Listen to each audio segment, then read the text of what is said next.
there's options provided for us, then who are we really kidding? Good afternoon. It is currently Tuesday at about 2 o'clock.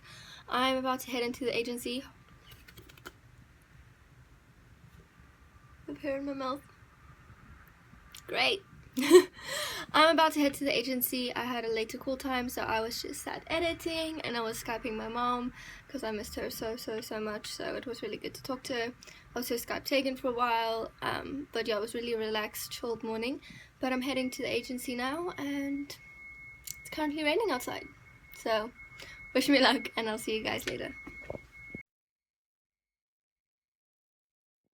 I also just really quickly, like 2 seconds, just wanted to show you my outfit. These are the jeans that I've thrifted. They're like baggy, but then they're kind of like tight around the ankles, well, the calves kind of more, and I'll pair it with this bright like off the shoulder type of top.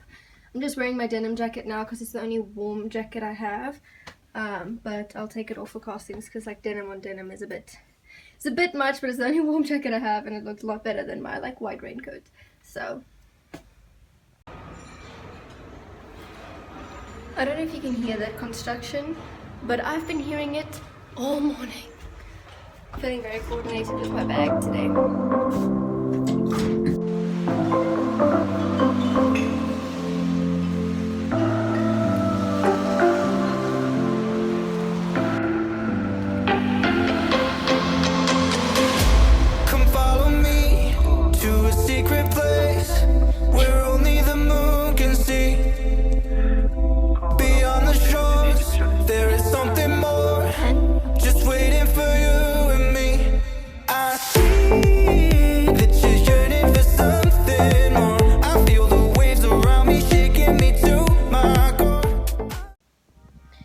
Okay, as you can tell, I'm in bed.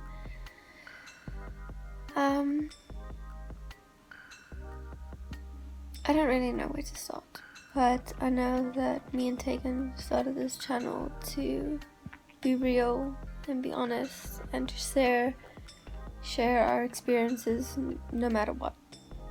The good, the bad, the everything. So yeah, today was hard. It was not an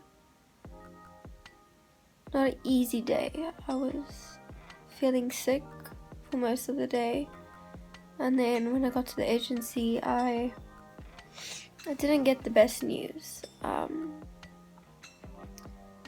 So I don't know how it works with other people's contracts and things like that, but here with me it was that I needed to have a certain amount of jobs in a certain amount of time, or make a certain amount of money in a certain amount of time.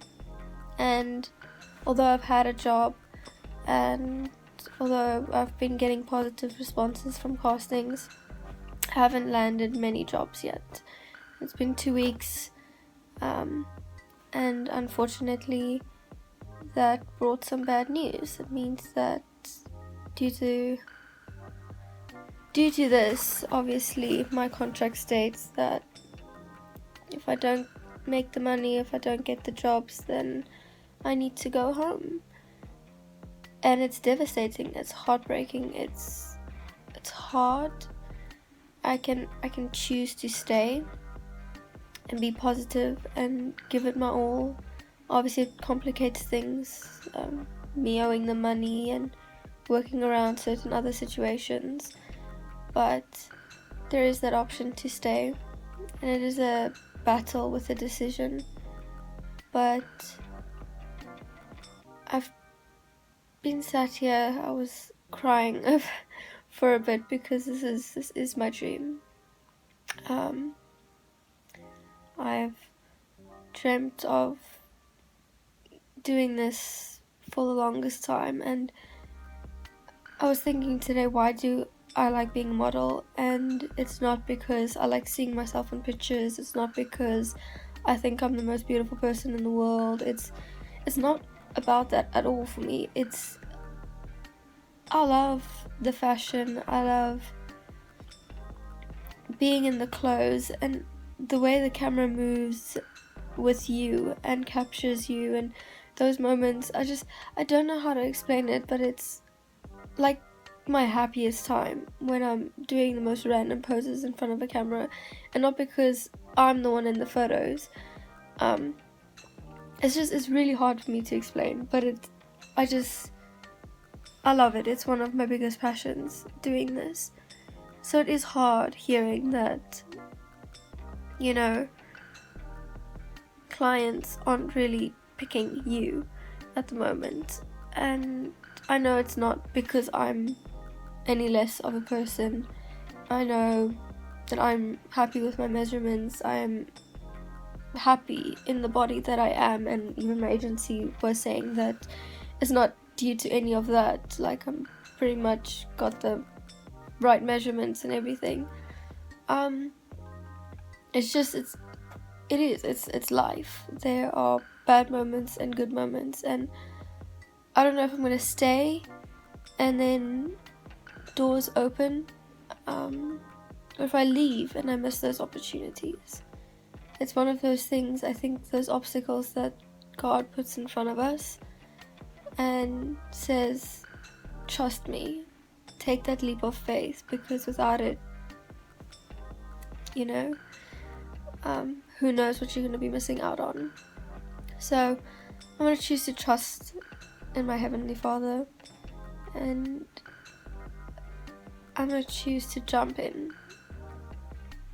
and trust Him wholly, and trust Him with everything, because I believe that there are these roadblocks, and there comes these points in your life where you can't walk two streets at the same time.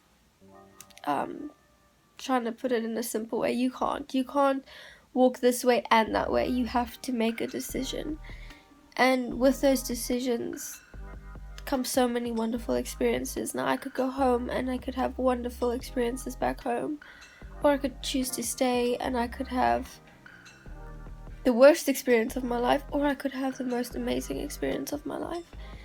And these decisions, they create us, they mold us, but ultimately it comes down to trusting in my Lord, and trusting in myself as well, just knowing that I believe in myself. This is my dream, this is my passion, and if I want to do it, I need to go for it. I need to go 100% in.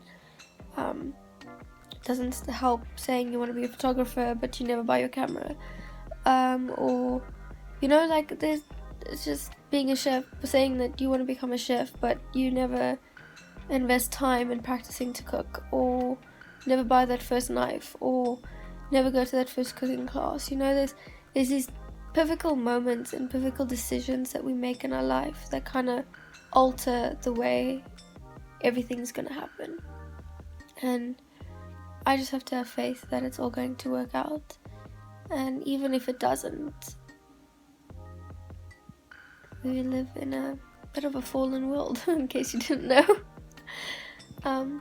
So even if it doesn't quite work out the way I thought it would, I'm still sure that I will learn amazing lessons and experience amazing things, and I will become a better person out of it. So it's a bit of a little bit of a chit chat, a little bit of a downer, still feeling a bit raw, I guess, but also hopefully very encouraging, that if you have a dream, if you have a passion, if you have something that you love doing, there comes obstacles in front of you, and you can either give up and lose that opportunity that God has provided for you, or you could go for it, and it might be the greatest opportunity, it might be just a learning experience, but that's what life's about, is just learning and growing and having faith. So that's what I'm trying to do now. It's not always easy, because these obstacles and these choices could be really hard and really challenging, but like something I've heard before, it's a little bit of a story, so let me let me explain this to you. So there's a man in a boat, and his boat was sinking. So he called out to God and he prayed. He's like, Lord, please save me. And he sat there and he prayed and he prayed, and a big ship came along. And the person in the ship asked, like, hey, do you need help? Like, come aboard. He was like, no, it's fine. My Lord will save me. So the ship went along. The man prayed again. He's like, Lord, please save me. And then a steamboat came along. And the people on the steamboat asked, like, hey, come aboard. We will rescue you. We will help. And he's like, no. The Lord will rescue me. So the steamboat moved along. And the guy prayed and he prayed. And he's like, Lord, please rescue me. And another person on a little boat, I don't know what boat, but a little boat, probably the same boat as he had, came paddling along and said, oh, jump in, you can come ashore with me. And he's like, no, my Lord will save me. Eventually, the man in the boat that was sinking drowned, and he died, and he was in heaven, and he turned to God and he asked, why did you not save me? Lord, I asked you so many times, Lord, please save me. I asked 3 times. Then God just turned around and said, I sent you 3 boats. You could have gotten on any one of the boats. I gave you 3 choices, but you didn't take any of them. And that's kind of always stuck with me, is that, I mean, even if you don't believe in God, but I do, so he's the most wonderful person in my life. But even if you don't, like, there are choices in our life, and if we follow only in ourselves, and if we neglect those choices, and if we don't take those options provided for us, then who are we really kidding? Ourselves. We're actually just drowning ourselves when 3 boats have already come past and we neglected to climb on either one of them. So that's my little encouragement, hopefully, my little story time. And yeah, hopefully I'm ending this on a good note, and I'll talk to you guys in the morning. And yeah, tomorrow will be a better